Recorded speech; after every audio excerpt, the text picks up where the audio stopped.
Welcome back, baseball fans, and welcome to another episode of the Vintage Vegas 9 Ball, coming to you from Las Vegas, Nevada. It's the middle of December here in 2025, and the high today will be 65. So, still beautiful weather here in December, a little above average, but we're not complaining. And without further ado, let's get to the Vintage Vegas 9 Ball for the day. First card is a Tom Glavine. And here he is early in his Braves career. Like that Mizuno glove he has on. I used to wear a Mizuno. And yeah, you see the kids in the background are asking other players for autographs. They're probably not asking Tom Glavine for his autograph, but they probably should have. And let's look at his stats. Yeah, it looks like so far in his big league career, he's nine wins, 21 losses, and 4.76 ERA. So this is before he would come into his prime. But yeah, the kids, they should have been asking for his autograph.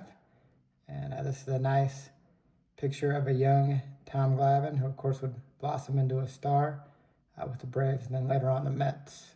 So Tom Glavine, nice looking card. Next card is a Las Vegas legend, Bo Bielinski.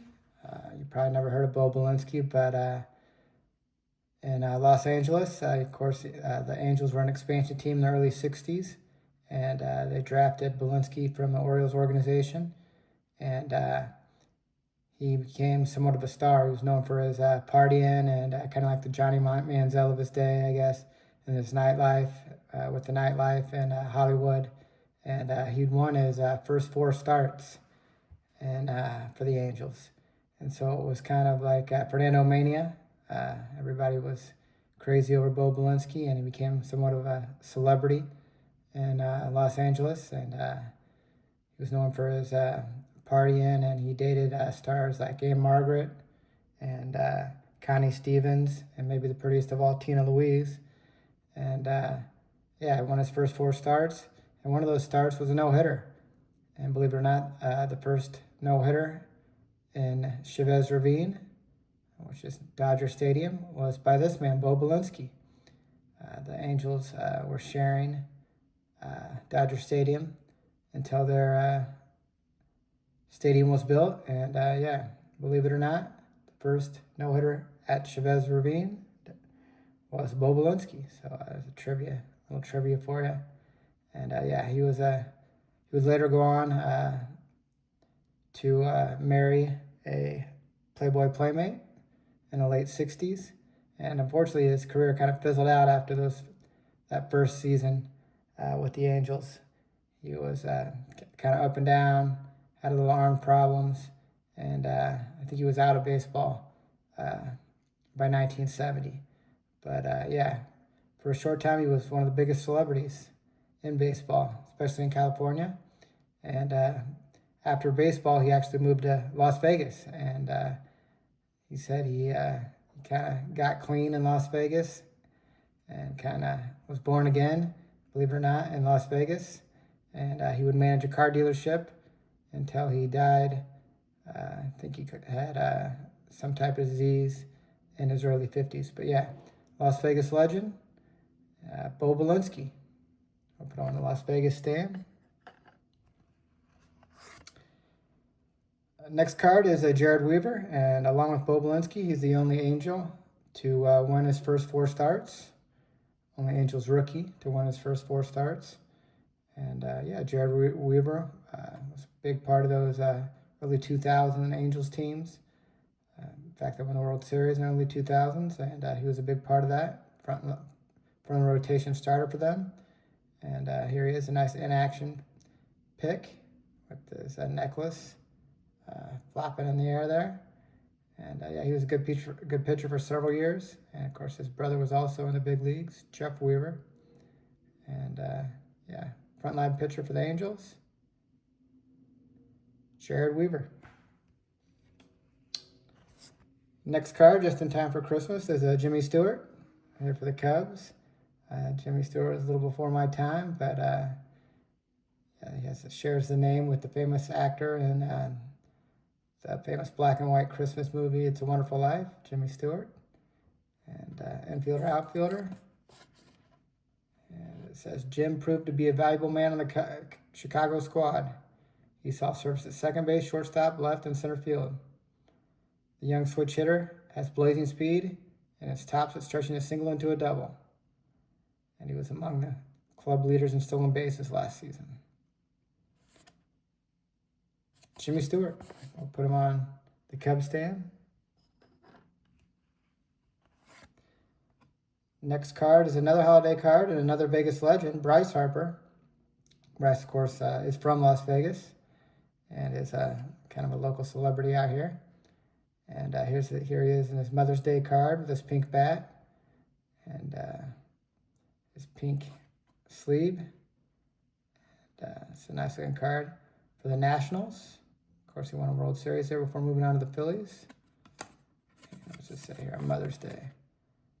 Bryce took his Mother's Day tribute to the next level in 2016. Not only did he use a pink bat or a floral pattern sleeve and don flowery batting gloves, but he also broke out pink cleats with tulips printed along the side. So I see a lot of guys doing that, but I think Bryce Harper was the first to kind of go to that next level with the Mother's Day celebration. So we'll put Bryce on the stand for being a Las Vegas legend. Future Hall of Famer. Next card is a Jack Clark. Here he is early in his career with the Giants. Of course, he's going to start with the Cardinals and play with several other teams. Yankees, Padres. Bounced around a lot, I guess, because he didn't get along with his teammates a lot more. You read a lot. He kind of had tiffs with Ozzie Smith on the Cardinals and Tony Gwynn. When he was on the Padres, and those are two of the quietest, nicest guys you can think of. But yeah, Clark and those guys at different times got into it. Probably an ego problem, but yeah, here is Jack Clark early in his career as an outfielder. He had a lot of speed early in his career before he transitioned to first base and a designated hitter. But yeah, it's a nice looking Jack Clark early in his career for the Giants.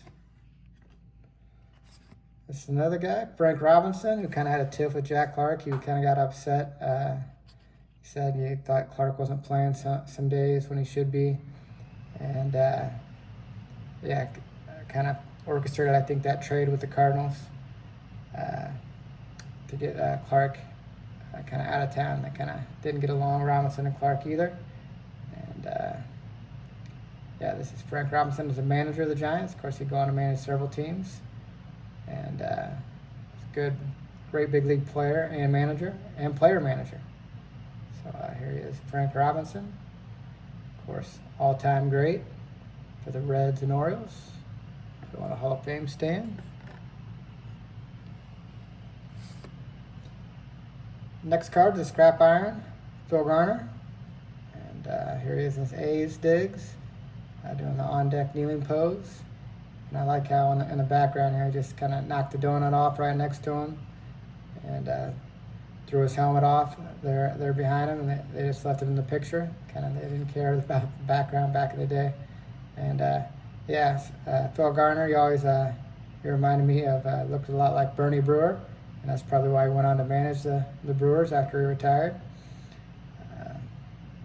Yeah, it reminds me a lot of Bernie Brewer. And this is a nice looking Phil Garner scrap iron in the classic on deck kneeling pose for our future Las Vegas A's.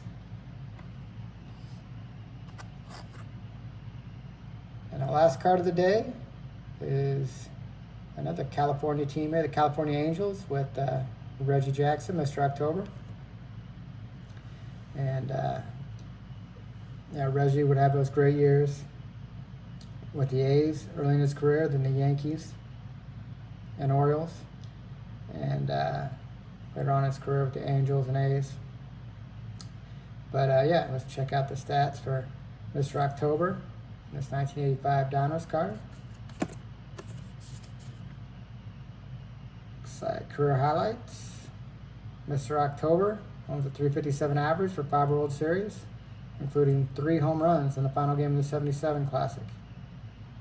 He was the AL MVP in 1973 and he became the 13th player in history last year to reach the 500 homer plateau. You see on this card he has 503 home runs. He'd go on to pad that total late in his career. Reginald Martinez Jackson. Put him on the Hall of Fame stand. And that will conclude the Vegas 9 Ball for today. We appreciate you watching. Hope you're having a good Christmas season. And take care and God bless.